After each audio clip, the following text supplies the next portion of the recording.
Good morning from Sugar City Studios in beautiful Savannah, Georgia, the historic district overlooking Johnson Square, North Point of View podcast.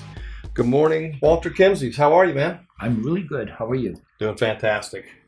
All right, so we are sort of clawing our way out of the pandemic, it feels like, right? I mean, the mask thing, the vaccination thing, the number of cases dropping, restaurants in New York are opening up.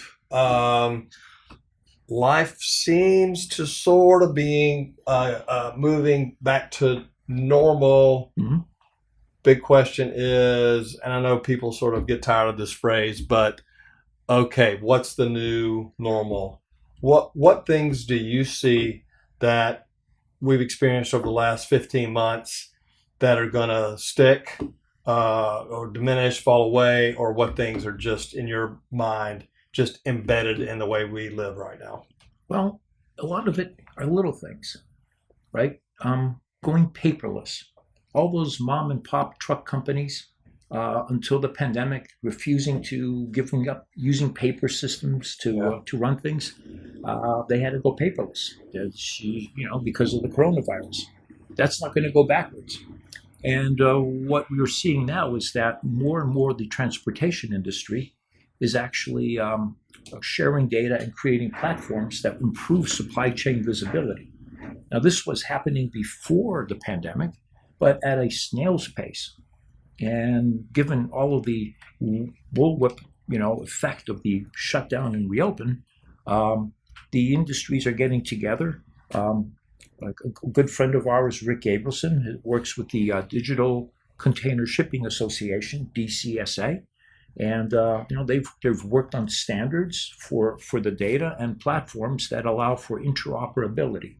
So my system can interact with their system, and that improves my ability to see where my stuff is. And without a crisis, you just sort of don't get around to it, or it's just not going to happen. But in crisis mode, you break down some of those barriers and just like, hey, we got to do this. Exactly. Right?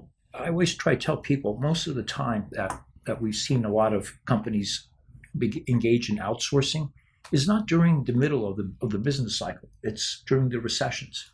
Because, if I'm a manager and I'm managing a company, let's say it's a retail company, and my job is to make sure that we have enough stuff on the shelves. And we do. And then you come to me and say, Walter, I could lower your costs by 10%.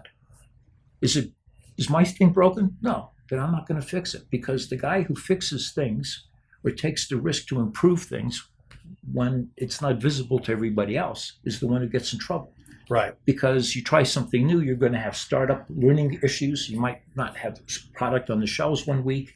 And during the middle of the business cycle, that's just a straight trip to human resources to get a pink slip. You're done.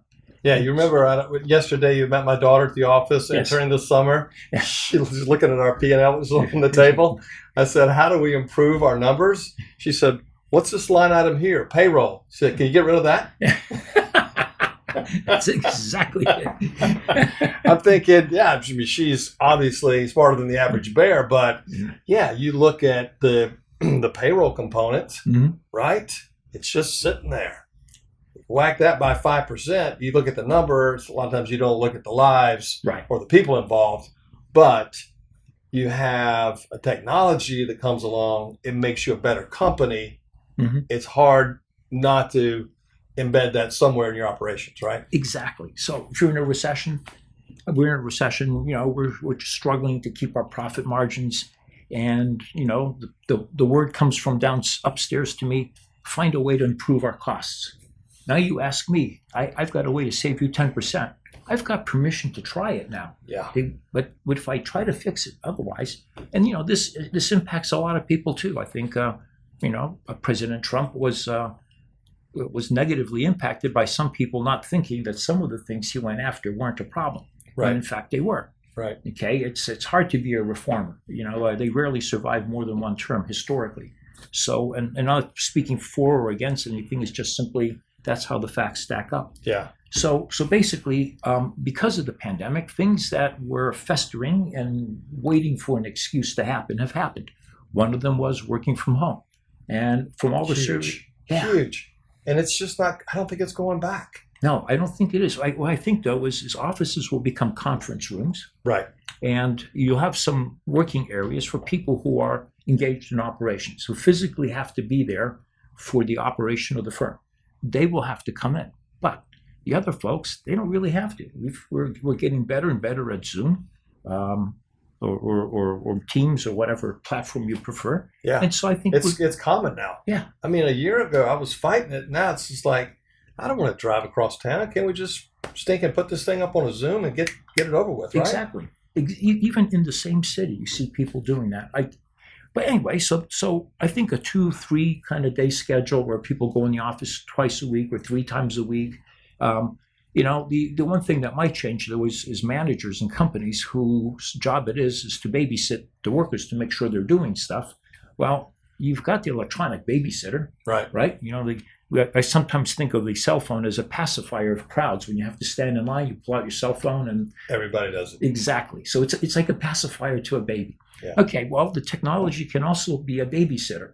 You can see when people are getting work done, not getting work done, whether they're available online. So why do we need all of these guys who think they're adding value by, harassing people who report to them?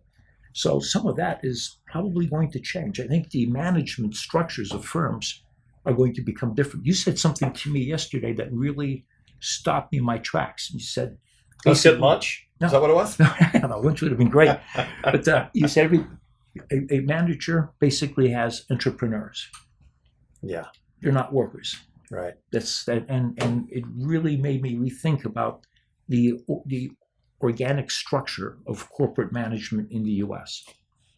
Yeah. And so what you end up with, if you've got a company of 100 people, you got a middle layer of, 10. What you do is you're shifting to maybe 90 pockets of entrepreneurship. Right. Which could be explosive in terms of growth when you get people out of that management mindset and more entrepreneurial. Exactly. I remember when I started working from home years and years ago, it was quite a fight. I really, there's always this assumption that you're doing it so you can watch TV. And it was never the case with me. I hardly ever watch TV. Yeah, exactly. Well, again, Walter, as I ask a question, I think you're going to take one course. You go in a different direction, always bigger perspective, bigger thoughts. That's great, man. Great being with you. Thanks for your time. It's fun. All right. Thanks, Mark. All right. See you soon. Take care. All right. Thanks from North Point of View. We'll see you soon.